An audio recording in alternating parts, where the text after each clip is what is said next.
ఒక్క మాట దయచేసి ఇక్కడికి వచ్చిన మా తమ్ముళ్ళు ఆలోచించాలి, ముఖ్యంగా చదువుకున్న పిల్లలు. కేసీఆర్ ప్రభుత్వాన్ని ఇదే రేవంత్ రెడ్డి ఒకసారి కాదు ఒక 100 సార్లు అన్నాడు, 1000 సార్లు అన్నాడు. అప్పుల పాలు చేసిపోయిన ఆ రాష్ట్రాన్ని అప్పుల పాలు చేసిండు, ఆగం చేసిండు, నాశనం చేసిండు అని మాట్లాడండి. మేము మొత్తం పురుజ లెక్క తీసి చెప్పినాం మొన్న అసెంబ్లీలో.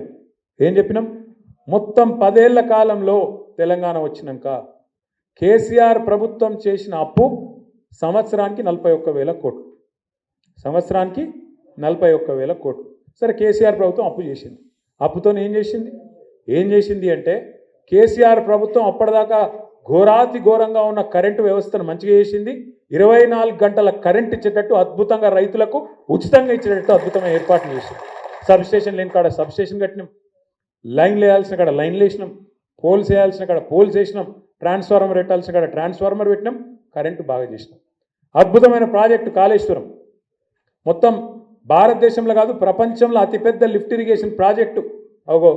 కాళేశ్వరం ప్రాజెక్టు కట్టేందుకు అప్పు చేసినాం, భవిష్యత్తు మీద పెట్టుబడి పెట్టినాం. నల్లా నీళ్ళు లేని దుస్థితి, ఆడబిడ్డల నెత్తి మీద కుండ పెట్టుకొని బిందె పెట్టుకొని కిలోమీటర్లు పోయే అవస్థ ఏదైతే ఉండనో దాన్ని మిషన్ భగీరథతోని బ్రహ్మాండంగా మొత్తం తుడిచిపెట్టి శాశ్వతంగా ఇంటింటికి నల్లా పెట్టి నీళ్ళిచ్చిన ప్రభుత్వం కేసీఆర్ ప్రభుత్వం. 73,000 కోట్ల రూపాయలు, ఒకసారి కాదు 2 సార్లు కాదు, 12 సార్లు 12 కాలాలు మీకు రైతు బంధు రూపంలో 73,000 కోట్ల రూపాయలు 70 లక్షల రైతుల ఖాతాల్లో టైంకు టంచన్గా వేసింది కేసీఆర్ ప్రభుత్వం. 28,000 కోట్ల రూపాయలతోని 2 సార్లు ₹1,00,000 దాకా రుణమాఫీ చేసింది కేసీఆర్ ప్రభుత్వం. జిల్లాకు ఒక మెడికల్ కాలేజ్ పెట్టింది కేసీఆర్ ప్రభుత్వం. వరంగల్లో ఇవాళ మొత్తం తెలంగాణలోనే అతి పెద్ద హాస్పిటల్ కట్టింది కేసీఆర్ ప్రభుత్వం. మీ గన్పూర్లో Kaloji university of health sciences పెట్టింది కేసీఆర్ ప్రభుత్వం. మీ పక్కనే ఉన్న పరకాల్లో భారతదేశంలోనే అతిపెద్ద టెక్స్టైల్ పార్కు పెట్టింది కేసీఆర్ ప్రభుత్వం. మరి ఏం చేసిండు కేసీఆర్? సంవత్సరానికి 40,000 కోట్ల అప్పు చేసి అంటే నన్ను చదువుమంటే ఇంకో గంట చదువుతా. 200 గురుకుల పాఠశాలలు ఉంటే దాన్ని 1022 చేసిండు కేసీఆర్ ప్రభుత్వం. మరి నేను అడుగుతున్నా రేవంత్ రెడ్డి గారు, ఆనాడు మిషన్ కాకతీయ, ఇంకా చాలా ఒకటిగా అది చెప్పాలంటే చాలుని, ఆ రోజు అన్నవు నువ్వు కేసీఆర్ను 40,000 కోట్ల అప్పు చేసిండు సంవత్సరానికి అని అన్నవు.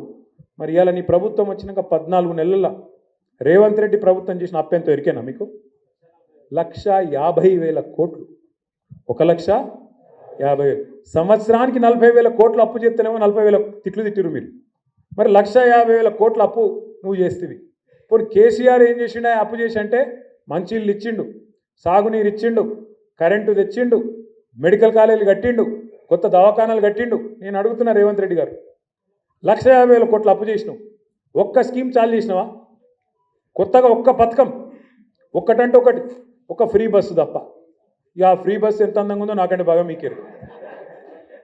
మహిళా సోదరి మనలేమో సీట్ల కోసం కొట్లాడతాను, టికెట్ కొన్న మా అన్నదమ్ములేమో పైసలు పెడితేనే నిలబడబడితే మన అన్నదమ్ములు కొట్టుకోబట్టి ఫ్రీ బస్సు గట్లున్నది. అదొక్కటి తప్ప ఒక్క పథకం ఏదన్నా అయిందా?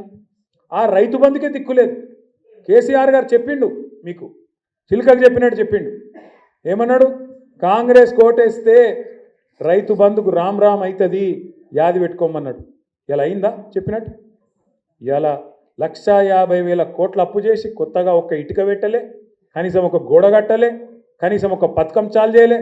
ఏడవైనాయి పైసలు? మరి ఢిల్లీలో ఠకీమని ఢిల్లీలో మాత్రం రాహుల్ గాంధీ కాడ పైన ఉండే ఢిల్లీ పెద్ద లెవెల్ అవుతున్నారో ఆడ మాత్రం మంచిగానే పడుతున్నాయి.